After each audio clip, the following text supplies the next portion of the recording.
Since Repair Clinic encourages you to perform this repair safely, a warning icon will appear when you should use caution.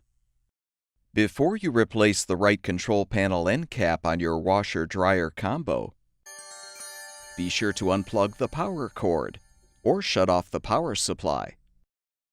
Use a 5/16" socket or nut driver to unthread the 3 screws securing the control panel assembly.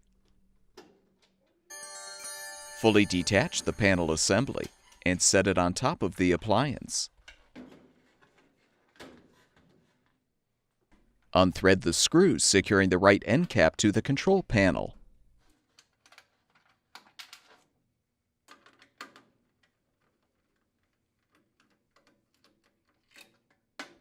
Detach the old end cap.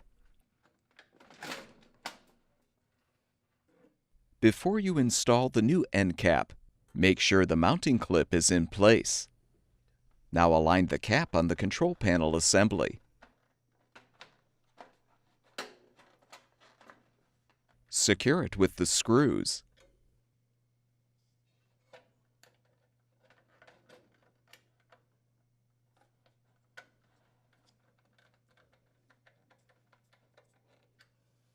Fully reposition the control panel assembly.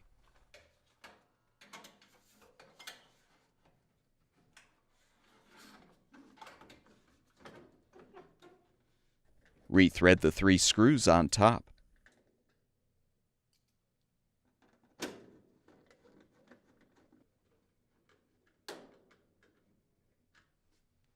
Plug the power cord back in or restore the power supply, and your washer-dryer combo should be ready for use.